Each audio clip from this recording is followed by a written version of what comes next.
Hello students, welcome to Solochem Lab. On the board is a problem, a 2021 UTMB problem to be solved in chemistry. The problem goes this way. A hydrocarbon has empirical formula CH and a vapor density of 39. Determine its molecular formula. And we are given a basic information. The relative atomic mass of carbon is 12. The relative atomic mass of hydrogen is 1. And then some options are given to us. From these options, we'll pick the correct option. To start with, let's define again what a hydrocarbon is. A hydrocarbon is an organic compound which contains hydrogen and carbon only. A hydrocarbon is an organic compound which contains only two elements. The elements are hydrogen and carbon. Do you see how the name is gotten? The name hydrocarbon? Empirical formula. What does it mean? The empirical formula of a compound is the simplest formula of that compound. It shows us the component elements, but it does not show us the actual number of atoms of each element. It does not show us the actual number of atoms of each element, like the one given to us on the board, CH.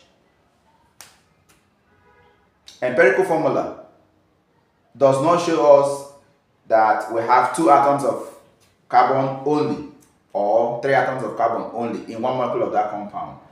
It does not show us that we have 5 atoms of hydrogen or 10 atoms of hydrogen. No. The only thing empirical formula shows us is the component elements and then the simplest ratio in which they are combined. Do you understand? This formula CH can be the empirical formula of so many compounds. It's not just one compound. We'll find out as we continue. Then another thing is molecular formula. The molecular formula of a compound, is a formula of a compound which shows us the actual number of atoms of each element in that particular compound. Molecular formula of a compound shows us the actual number of atoms of each element in one molecule of that compound.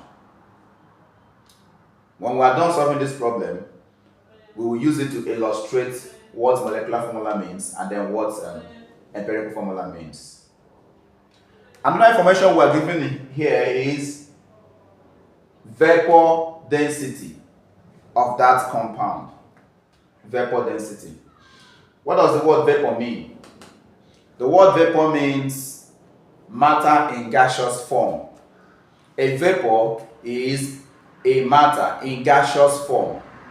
Do you remember when you boil some water in the house, maybe when you want to prepare a cup of tea? Once the water starts boiling, what do you experience? What do you notice coming out from the kettle or from the pot? Steam. That is water in gaseous form. Water in gaseous form is a vapor.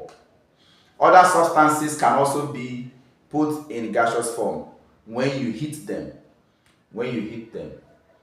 Substances like kerosene, petrol, when they are heated, either by fire or by the sun, they can be changed from liquid form to gaseous form. In their gaseous form, they are called vapor.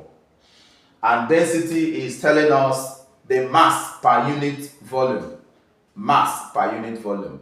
You can simply say the weight of that substance. Is there any formula connecting vapor density and molar mass? Is there any formula connecting vapor density and molecular mass of a compound? Yes, there is. The formula is here on the board. Molar mass equals vapor density multiplied by 2. The molar mass of a compound or the molecular mass of a compound, relative molecular mass, relative molar mass of the compound is equal to vapor density of that compound multiplied by 2. And that's what we see here. The vapor density of this compound is 39. 39 times 2 equals, I'll give you some time to make use of your calculator or place value method to multiply. 39 times 2, the answer is 78. That is the molar mass of that compound. But we are not asked to find the molar mass. We are asked to find the molecular formula. So we can say, let this formula here be the molecular formula of the compound. We place the empirical formula in brackets, and then we introduce an unknown, a subscript, an x outside the brackets. Do you see it? And we equate everything here on the left to 78, which is the molar mass or the relative molar mass of that compound. It comes down to simple mathematics. Remember, in the problem, we are given carbon equals 12, hydrogen equals 1. That's the relative atomic mass of each of them. So we bring in 12 for carbon, atomic mass of carbon. Then we bring in hydrogen, 1. 12 plus 1 gives us 13. We will multiply everything inside the bracket with the coefficient that we have introduced, the unknown coefficient we've introduced outside, which is x. So 13x equals 78. And then, to make x the subject of the formula, we divide both sides by 13. X equals 78 divided by 13. Again, I will give you some time. The jam bites. I'm giving you some time to work it out. 78 over 13, what do you have? You have x equals 7. Remember, if you have some challenge while trying to solve this problem, you can make use of the calculator on the CBT page, on the CBT that you're about to write. You usually have a calculator given to you. You can make use of a calculator to get this. Have you mastered how to use that calculator? Practice will help you to master that. Now that we've gotten x equals 6, we'll bring it back to this formula we started with. CH in square brackets, then we are multiplying it with an unknown x. X has been found to be 6. So we open up the bracket. There is an unknown 1 here. There is an unseen 1 here. So that 1 times 6. We have C6. An unseen 1 here. That 1 times 6 again. We have C6. We have H6. So the molecular formula of that compound is C6H6. Which compound has its molecular formula C6H6? It is benzene. Benzene. Let's go back to the options and then pick the correct option. Option A, C2H2, C2H6. Option B, C3H8. And then option C, C3H4. Finally, option D, C6H6. And that's what we got here. So option D, please, is the correct option. Option D is the correct option.